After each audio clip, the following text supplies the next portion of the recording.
You can tell this guy is a future filmmaker, and he's a young guy, and he's from Ohio. And Davis, that's awesome. I understand that you guys actually went to the premiere for this. Actually. Yeah, the Greater Cleveland Film Commission put together like sort of opening night thing, and sent out an email through the Greater Cleveland Film Commission, put together an event for it that my mom and I went to. And it was packed. I mean, there was two guys in the front row. One was dressed as Batman, one was dressed as Superman. And they like pretend to fight, and then before they left, they're like, all right, Team Superman. And then whoever's Superman cheered, and Team Batman, and then they left. But that was really cool. It was a great event. Speaking of that, what team are you? Are you Team Batman or Team Superman? I mean, I think you got to root for the underdog in Team Batman, because you know Superman, he's like don't spoil it. No, okay. I'm just saying like he has all like the superpowers like you can pretty much think of, strength, vision, whatnot. And Batman's sort of he's just like a regular guy who I guess can do martial arts well or something. So I think Team Batman, because you got to root for the underdog. Okay, I like that. That's the Cleveland thing, definitely. Team, I think you already answered this, but Team Marvel or Team DC? You know, I'm gonna have to go with Team Marvel. I like the Marvel movies a lot, considering they shot like the Avengers and the Winter Soldier in Cleveland. They brought jobs, they brought money into the economy. So I think Team Marvel. And this is a guy who actually, this guy is great. This is a young man who just has it together. I understand from his mom that when he was in the 8th grade, he did a paper, a school paper report on the tax incentive. So John Kasich, get on home. If you don't sew up the presidency, or at least the vice presidency, come on home and get that tax incentive raised up. Thanks, Davis. We really appreciate it. All right, thank you very much. All right, take care.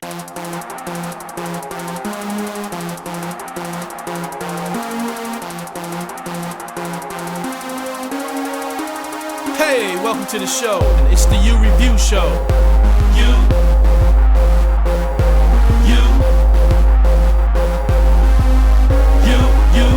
review, you. I like to watch movies. What about you? Let's make a date, hit the matinee, me and you. And if you can't make it, that'll be cool too. I'll give you you review, the Urban Critic Movie Review Show. Hello and welcome to our show. I'm Carmen Chung and he is? I'm Kevin Taylor and she is? I am Janine Gaskin, and welcome to the U Review, the Urban Critic Movie Review Show, where we offer candid reviews of 3 newly released films, and we rate them on a scale of 1 to 5, 1 being the worst and 5 being the best. We also offer you a flashback favorite film as well. So this week we decided to review My Big Fat Greek Wedding 2, Batman v Superman, Dawn of Justice, and a favorite of ours, Hello, My Name is Doris. Sally Fields. Yes. All right, I'll take it away with Hello, My Name is Doris. It was a comedy, drama, romance by director Michael Showalter and Laura Taruso. I'm sorry, Miss Taruso. It stars Sally Field as Doris Miller and Max Greenfield as John Fremont. Let's just look at the clip. All right, let's check it out. I hope I don't end up like one of those weirdo New Yorkers that chokes on a peanut and dies and no one even misses me. Honey, I would miss you. Get in the slow lane, ladies. She gave us the finger, Ross. Fascist. Give her the finger. Fascist! You go eat some kale. Yeah, you better run. Oh, Sorry. It's tight quarters. I like your glasses. I would like to introduce everyone to the new art director. Oh, hey, Doris. I just wanted another cup of coffee. Let me just get out of your way. Oh! Ow! I'm so sorry. You did that on purpose, didn't you? No. Yeah, you did. Doris? Doris, are you okay? Oh, yeah. He's very different than me. It just seems impossible. You need to find common interests. He's on Facebook. Let's make a fake account. You're taking dating advice from a 13-year-old. She needs a name. Lilith Primrose. Or Lilith Comeswell. Let's just stick with Primrose. Okay. His favorite band is playing this Saturday night. You have to go. Doris? Your outfit is fierce. I dress seasonally and monochromatically. What's your method, Doris? I don't have a method. You're a true original. Why, thank you. Niles and I are looking for a model to be on the cover of my new album. Oh. Niles, can you get our digits? Get my what? We need your phone number. You got a pencil? Nobody has pencils anymore. Sunshine. You guys know Doris? She's kind of weird. She's like a good weird. What about you, Doris? You ever been in love? I was engaged once. Really? He got a job in Arizona, and he asked me to go with him. I couldn't leave my mother. It would have killed her. I'm sorry. It's okay.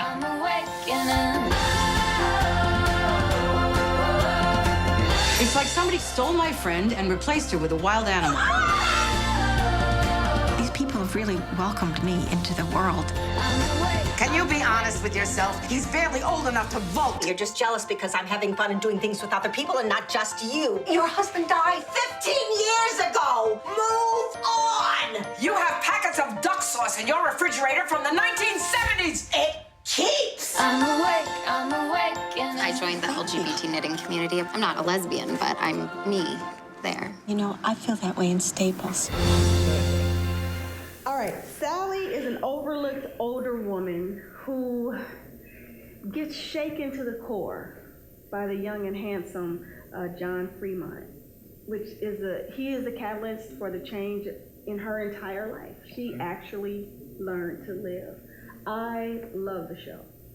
I really did. It was not what I expected, but I felt every single thing, every emotion, the immense humiliation, the excitement, the self-help aspect of it, which is probably sad for me, but I just loved every bit of the show.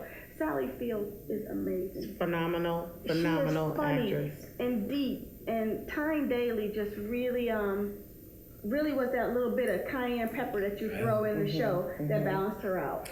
I agree with you 100%. I thought it was a excellently written, simple love story. That's what I got from it. It was a very simple love story, and her character was the cayenne pepper that just said, wow. But it was great. I love this new young actor. I don't think the movie would have been as great without him playing that role. The two of them did a phenomenal job together. Very impressed with that movie. Very. I've been a fan of Sally Field since, the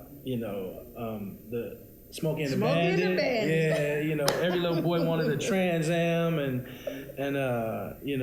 to have a lady jump into your car with a wedding dress on and tell you she's riding out with you.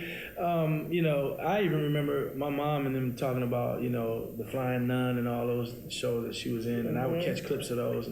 But man, was her change throughout this movie, like everything, it was such a she had range. There was a lot of, from, like you said, there was a lot of emotional things going back and forth. I feel like, if they wanted to, they could come back with a "Hello, my name is Doris" too. That could then turn into something really creepy. because even towards the end, she was full character. It almost put you in the mind of A Beautiful Mind. Remember how the dude would always have those voices, and it never changed. That was pretty cool.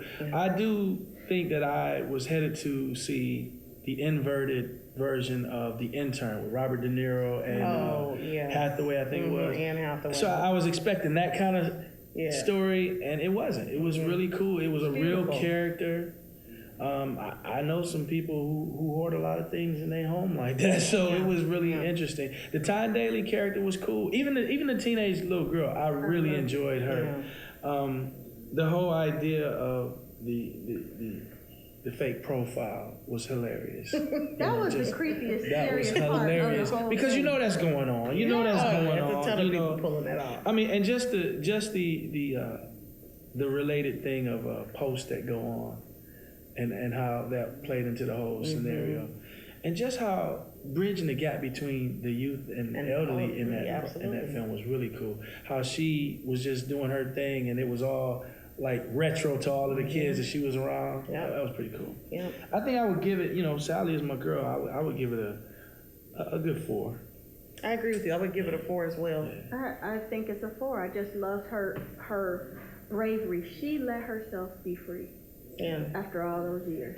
Yeah, and I mean, it opened up sad. It was sad, and, in the opening. I mean, we know of not to give it away, but the opening was.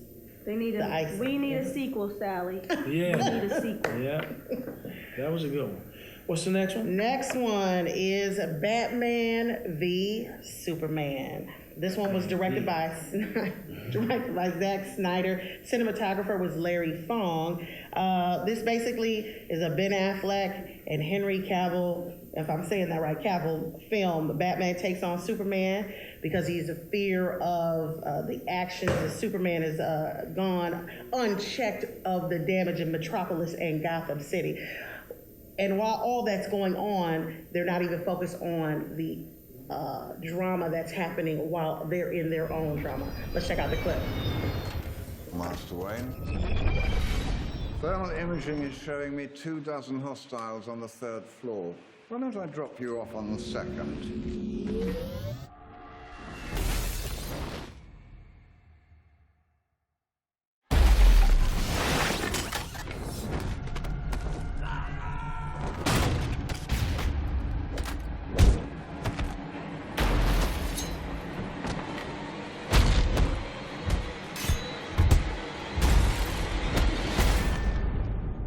Slow in my old age, Alfred. Even you got too old to die young, not for lack of trying.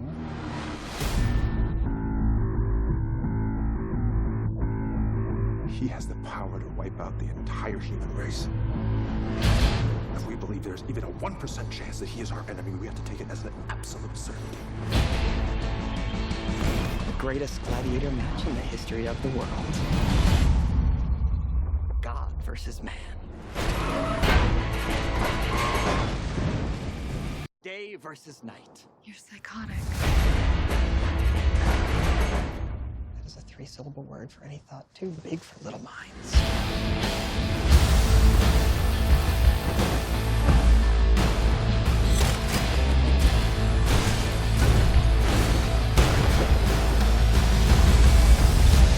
I've known a few women like you. Oh, I don't think you've ever known a woman like me.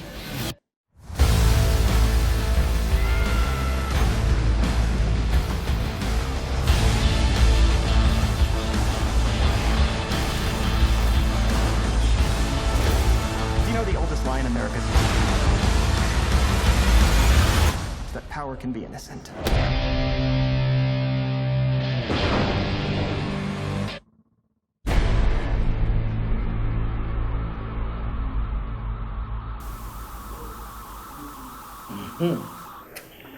Man, let me tell you, 2.5 hours, I'm dead.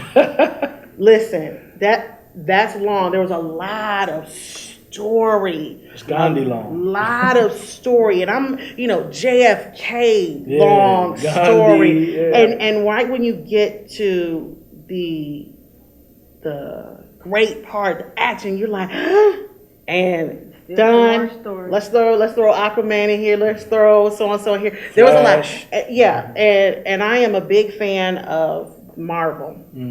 So DC versus Marvel. I know there's some controversy, but I am a Marvel fan. I love how they brilliantly bring in the other superheroes, and it's not overkill. This one I felt it was a little overkill. I didn't feel like this was a Superman and Batman film. I felt like it was a Batman film. It really focused a lot. Ben Affleck, by the way, played Batman.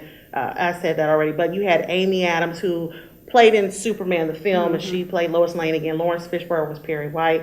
But let's talk about Kevin Lex Costner, Luthor. Let's talk about Lex Luthor. What? Jesse Eisenberg, the man. He's nice. Oh my goodness. Brilliant manipulation on the two sides. No, Lex Luthor, I'm loving you. Wonder Woman, slay, represent for the women. Slay, represent. And who was it? Gail Gadot. Awesome job. Fantastic job. Overall, I felt like it was way too long. Ben Affleck stepped up to the character. I thought the guy who played Superman did phenomenal as Superman. But Ben Affleck, he did a better job than I thought he was going to do. I wasn't expecting him to be this good. I'm not saying he was great, but he represented. So yes. Okay. What are your thoughts? as the old folks say, I don't really have a dog in that race as far as Marvel versus DC and all that. I just enjoy it. It's fantasy. I love superhero stories and all that. I went to the theater with so much, it was a clouded effort to get there because everybody was telling me to hate Ben Affleck playing Batman, to hate this, this version of the film. And so I went in there like, man, am I going to see something that's already been, dogged out so bad? Can I have a clear conscience about it? But I will say that Ben Affleck did a great job to me. I feel like they should have, they had an opportunity here to spread this out almost over a couple of films. It was very all over the place. It was something that I think, like you said, it was kind of hard to see it as a marriage more than it was just Superman and Batman. Overall, I like them bringing in the characters. It's for me, it's almost like a setup to see what they do with the Super Friends, whatever that. Oh, absolutely. League of Justice. Yeah, League of Justice and whatnot. So, real quick, what do you think? I don't like these kind of films at all, not really. But I found it entertaining. But it made me think about the significance of our show. There were so many bad reviews that when I went in there to see it, I didn't feel that way. Right, so this is why everyone, you need to lock into this show. Exactly. Because it's candid, it's true, and it gives you a really good, fair perspective of the movie that you're going to see. I would see it again. What would you rate it as? 1 to 5. 3.5. Beautiful. I'm giving it a 3.5 as well. Yeah, I guess maybe a 3. I'm gonna go 3 because, like I said, I think they should have spread it over a couple of films. Okay. Yeah. Awesome. Last movie on our list. Take it away, Kevin. My Big Fat Greek Wedding 2. Now, here's the thing about My Big Fat Greek Wedding 2. I didn't see My Big Fat Greek Wedding 1. So, knowing that I had to see 2 of My Big Fat Greek Wedding, I went and watched the first one, right? Good. And what I realized is that, good filmmaking, as a filmmaker, you want to drop people into a world that they're not normally familiar with. And that's what they did in My Big Fat Greek Wedding, the first one. Yes, they did. So I got to see that life, that culture and everything, and I enjoyed that movie. Now going to see My Big Fat Greek Wedding 2, it got to be like the neighbors that you really, start to tolerate. Yeah. And I will say this, if you like My Big Fat Greek Wedding 1, you'll like My Big Fat Greek Wedding 2. If you're a fan of the first one. I mean, if you're a fan of that whole way that story was told. I think. I'm not a fan. Like some people either love Rocky series or they hate Rocky. Like, I'm a big fan of Rocky. And so I like being dropped into his culture and all of that, underdog story. This Big Fat Greek Wedding 2 was very interesting the way that they put some things in the story that I would not have expected. It wasn't your typical wedding story. And but it almost felt like it was a made for DVD kind of film. It didn't seem, I know that this was a breakout hit when it first came out, the first one. So I know that they probably went into the same format and everything. But it wasn't something that I would say go see at the movies. I would say it's something that could come on Lifetime or any other, like I said, DVD, movie, show, or whatever. What about you, Carmen? I loved it. I disagree with everything you said. I loved the movie. It was the type of movie that any culture could be dropped into that movie. It was special. It was about family. It was about working together. It's about being proud of all of your quirks. It was a coming of age. It was perfect for every member of your family at every stage in life. And I loved everything about it. It made me hungry. When I was watching it, it made me laugh. It made me cry. It made me reflect on my own life. I've come from a huge family, and I've had all those feelings, and I've been the fixer as well. And it just was I loved it, and I would go pay for it again. All right. So I did see the first one, and I thought the first one was beautifully put together. It was right at the time where we needed to see something like that, cultural shock to everyone, and I thought that was great. I agree with you. I don't think this second one did it justice. It was more, it reminded me of, if you remember Eddie Murphy's movie, The Clumps. Yeah. The first one was great. Eddie Murphy did great. And then the second one became Eddie Murphy yelling all the time. It's just a buffoonery. And so with this, they started out okay, and things started to get really chaotic. A lot of chaos going on. The gags were funny. And again, if you saw the first one, the timing was great. In this one, it just gags were just over the top, overbearing, and they just became a little bit too ridiculous for me. I didn't feel like there were any depth to any of the characters. Situations where I felt they should have some emotion. It was just like, oh, okay, well done, yeah, fine. And I felt like the aunt was a strong character. Andrea Martin, Slade, represented in the film. She was phenomenal. Her facial expressions, just everything about her is what held the movie together for me. So for my rating, I actually give this movie a 3. You know what? Did I tell you who was in this movie? I don't know. It was directed by Kirk Jones. It's okay. Cinematographer Jim Denault, starring Nia Vardalos and John Corbett. Let me give you their synopsis. A Portocalis family secret brings the beloved characters back together for an even bigger and Greeker wedding than the one before. And I'm glad you mentioned what you mentioned about the timing. First one did have good timing. Yeah. Second one, that was kind of what threw me off. Even the rap at the end was like Unc came in and, not giving it away, and then it was like, okay, that's cool, that's good enough. Yeah, done. That was a little frustrating to me. I do really agree with you that it's great to just see family and culture and all that coming together. Yeah. So we can go backwards and look at the clip if you guys still want to do that. 'Cause I don't even think we did that. A long time ago, I had a big, fat Greek wedding. Now my daughter is all grown up. Hope you applied to some local colleges too. Why do parents always say dream big when they really mean not too big? Ian and I are just trying to find a minute to ourselves. How about another date tonight? And afterward, oh, satin, slippery like an eel. You're welcome. Shave everything. You look pretty.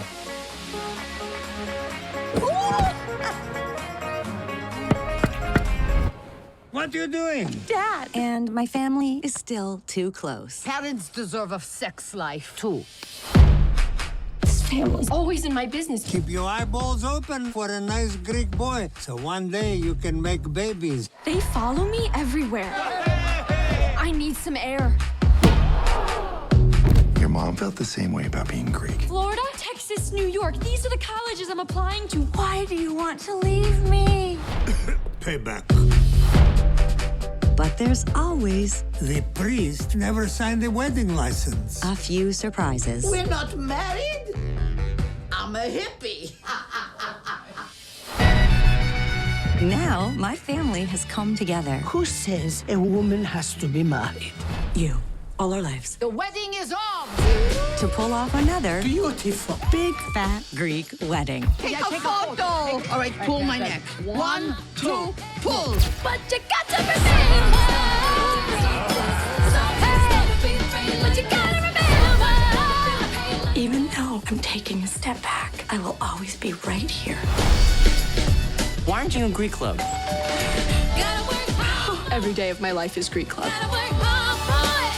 We come from a long line of strong women. Remember, Paris, protect the Polaki. Eyes open, knees shut. If your knees are open, shut your eyes.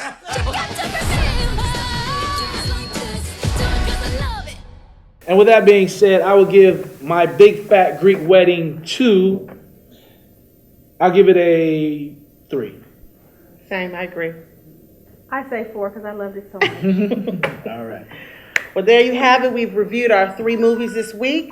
And what we have coming up for That you. bell tells us that it's the flashback That favorite. is flashback Right. favorite, and I am talking about the flashback favorite this week. I chose, again, I told you all I'm a thriller drama lover. 1998, Will Smith, Enemy of the State. Okay. Check it out. You've got Will Smith, Gene Hackman, and John Voight. Phenomenal actors, and it's basically the NSA doing their corruptness once again, and somehow Will Smith gets caught up and intertwined in all of the madness, and he's trying to basically save his life. This one's directed by Tony Scott, produced by Jerry Bruckheimer. All right, that's all we have for you today. Check us out later. We'll see you later. Take care.